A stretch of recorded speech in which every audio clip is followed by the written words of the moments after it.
Hello दोस्तों, कैसे हैं आप। माता रानी सदा आपको खुश रखे। दोस्तों, मैं अपने विषय पर आऊं इससे पहले वही एक छोटी सी बात। हमारे एक प्रेमी द्वारा कमेंट्स किया गया कि आप कमेंट्स का उत्तर नहीं देते हैं जी। भाई वाह। और आगे लिखा कि पक्की बात है। फिर हमने उसको देखा जगह जगह पर, लेकिन उनका कोई प्रश्न ही नहीं था। फिर हमने लिखा कि अब प्रश्न भी कर दीजिए, उत्तर तो तभी देंगे ना। पर दोस्तों, पता नहीं, अब हम आपसे जुड़ते तो हैं, लेकिन हम इस प्रकार के कमेंट्स सुन करके और अपने आप में ही दंग रह जाते हैं। पर चलो कोई बात नहीं, आप जैसा भी करें अच्छा लगता है हमें। अब हम अपने असली विषय पर आ जाते हैं। हमारे एक दोस्त ने कमेंट्स में लिखा है कि जे आप होली पर कोई लक्ष्मी प्राप्ति के उपाय बताइए। दोस्तों, वैसे तो होली पर लक्ष्मी प्राप्ति के उपाय बहुत कम किए जाते हैं। लक्ष्मी प्राप्ति के उपाय अक्सर दीपावली पर किए जाते हैं। होली पर संकट निवारण के लिए ही कुछ प्रयोग हैं जिन्हें किया जाता है। फिर भी लक्ष्मी जी का एक प्रयोग है प्रचलित, जिन्हें मैं आपको बताऊंगा। तो सबसे पहले आ जाते हैं कि ये होली का त्यौहार है क्या। दोस्तों, रंग और उमंग का त्यौहार है होली। फाल्गुन मास की पूर्णिमा को यह त्यौहार आता है और त्यौहार आने से महीने भर पहले ही इसकी खुशियां हर व्यक्ति के दिलों पर दिखाई देने लग जाती हैं। दोस्तों, 2 दिन का ये त्यौहार, पहले दिन होली और अगले दिन चारंडी, 2 दिन मनाया जाता है और भरपूर खुशियों के साथ मनाया जाता है। दोस्तों, जिस दिन होली का दहन होता है उस दिन सुबह सुबह हर घर की औरतें होली का पूजन करती हैं। अब वो अपनी अपनी मन्नत मांगती हैं, ये उनका अपना विषय है। दोस्तों, मैं बताऊंगा कि जब होली का दहन हो जाता है तो होली की राख यानी भस्म, अब होली की राख को से आप क्या क्या फायदे उठा सकते हैं। दोस्तों, अगर आप उसकी राख को अगले दिन अपने घर ले आए, थोड़ी सी राख है तो उसे अपने घर पे ले आएंगे। अब घर पे लाने के बाद आपने उसे सुरक्षित रख देना है। अब इनके जो प्रयोग हैं वह मैं आपको बता देता हूँ। दोस्तों, राख से यदि किसी का सेपरेट घर है तो उसके चारों ओर उसकी कार लगाई जा सकती है। थोड़ी थोड़ी राख डाल करके संकट घर में प्रवेश नहीं करेंगे। लेकिन अक्सर घर सटे हुए रहते हैं तो कार लग नहीं सकती, तो अपने दरवाजे के बाहर ही और अपनी थोड़ी थोड़ी भस्म डालते हुए अपनी रेखा खींच सकते हैं। दरवाजे के बाहर भी खींच सकते हैं और दरवाजे के एक दरवाजे से दूसरे दरवाजे के बीच में भी खींच सकते हैं। दोस्तों, ऐसा करने से संकट प्रवेश नहीं करेगा। और दूसरे, आप उस भस्म से क्या कर सकते हैं दोस्तों कि अपने घर के बाहर एक छोटा सा गड्ढा बनाएं और उस गड्ढे में उस राख को थोड़ी सी को डाल दें। अब उसमें एक कील ले लें और कील पर थोड़ा हनुमान जी को लगाने वाला सिंदूर और उसमें थोड़ा घी मिला करके वो अच्छी प्रकार से उस कील पर लगा लें। उस कील को वहाँ पर गाड़ दें जहाँ पर छोटा सा गड्ढा किया है, बस उसी में थोड़ी सी राख डाल दें और फिर उसमें उस कील को गाड़ दें, ऊपर से उसको ढक दें। दोस्तों, यह प्रयोग भी काफ़ी प्रचलित है। ऐसा करने से भी संकट घर में प्रवेश नहीं करते हैं।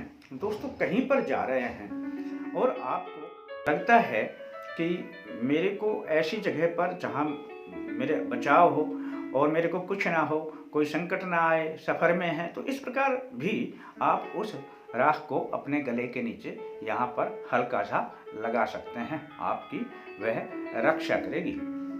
दोस्तों, कोई व्यक्ति यदि ठीक नहीं हो रहा है, आप डॉक्टर को दिखा चुके हैं लेकिन बीमारी ऐसे ठीक होने में नहीं आ रही है, तो दोस्तों आपने थोड़ी सी राख लेनी है, काले कपड़े के अंदर उसको डाल लेना है और उसमें 2 गोमती चक्र रख देने हैं। बस दोस्तों, उसको पुटली को बांध दीजिए और अपने उसके बिस्तर जो होते हैं उसमें तकिया रहता है, तकिए के नीचे जहाँ पेशेंट जो रोगी है उसके नीचे लगा दीजिए और लगी रहने दीजिए। दोस्तों, धीरे धीरे करके रोगी ठीक होने लग जाएगा। अब दोस्तों आगे, आप अपने संकटों के निवारण के लिए भी और अपनी किसी भी प्रकार की मनोकामना के लिए भी अपनी अर्जी इसी राख से लगा सकते हैं। वो कैसे? अब उस राख को हर शनिवार को आप थोड़ी सी ले जाएं, पीपल के नीचे जड़ के पास में छोड़ दें और अपना आटे का एक दीपक तैयार कर लें। आटे से दीपक तैयार हो जाता है दोस्तों। थोड़ा सरसों का तेल ले जाएं और वहाँ पर उस राख के ऊपर उस दीपक को रख दें और दीपक को जला दें। दोस्तों, अब शनि महाराज से प्रार्थना करनी है कि हे शनि महाराज, मेरे सभी पापों को समूल नष्ट करें, मेरे संकटों का हरण करें और मेरा यह कार्य जो मेरा बनने लग जाए। आप कोई भी कार्य है जो अपने मन में सोचा हुआ बोल देना दोस्तों। ऐसा 5 शनिवार करना है, केवल शनिवार करना है दोस्तों। कर लेना, बहुत अच्छा उपाय है और इसके प्रामाणिक लाभ भी बहुत प्राप्त हुए हैं। अब दोस्तों, इतनी बातें मैंने आपको बताई। अब मैं लक्ष्मी जी के बारे में बताता हूँ दोस्तों। लक्ष्मी जी का जो प्रयोग इस दिन किया जाता है वह इनकी राख को लाल कपड़े में डाल करके और 1 रुपए का सिक्का, समझ रहे हैं दोस्तों, 1 रुपए का जो सिक्का होता है उसको अपने पर रोली से या कुमकुम से तिलक कर दीजिए और उस पोटली में डाल दीजिए। लाल रंग की जो पोटली, उसमें राख डाल दिए और उस सिक्का डाल दीजिए दोस्तों। जहाँ पर आप पैसे रखते हैं वहाँ पर उसे रख दीजिए।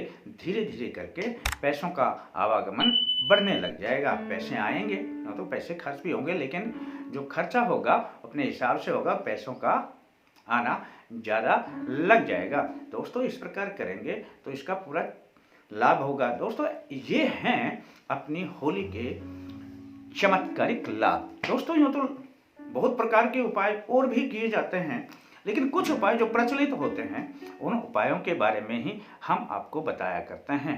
शेष उपायों को रहने दें। आप इतने उपाय में से भी कोई एक उपाय भी कर लेंगे दोस्तों तो समझ लेना आपसे को वहीं से लाभ होना शुरू हो जाएगा दोस्तों। ऐसा करें और इसका पूर्ण लाभ उठाएं दोस्तों।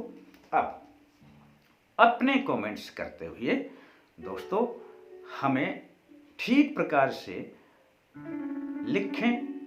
अब दोस्तों, कई जगह पर आपके अक्षर इस प्रकार से कट जाते हैं। एक का शत्रु के बारे में ही कमेंट्स आ रहा था, शत्रु पर किस प्रकार से हम छुटकारा पाएं दोस्तों। SHATRU शत्रु, चलो इंग्लिश में, अंग्रेजी में होता है, और उसका R उन्होंने गायब कर दिया। मैं काफ़ी देर तक उसको समझ नहीं पाया।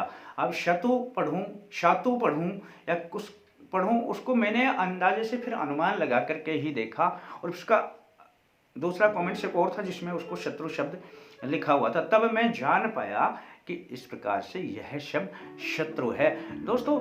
थोड़ा सा आप लिखेंगे तो उसको पढ़ लिया करें कि इसमें ठीक ढंग से लिखा है, ये हमारी समझ में भी आ जाएगा कि नहीं आएगा। बस दोस्तों इतना सा आपके लिए है, बाकी सब मेरे लिए छोड़ दो। और कैसा लगता है आपको, आशा है आपको पसंद आता होगा, तो इसे सब्सक्राइब भी अवश्य कर लें। और दोस्तों, अधिक जानकारी के लिए आप अपने अल्टीमेट ज्ञान की विजिट कर सकते हैं और अपने घंटी के बटन को भी दबा दें दोस्तों। फिर मिलेंगे शीघ्र ही नए अंक के साथ। तब तक के लिए जय माता दी, जय माता दी, जय माता दी।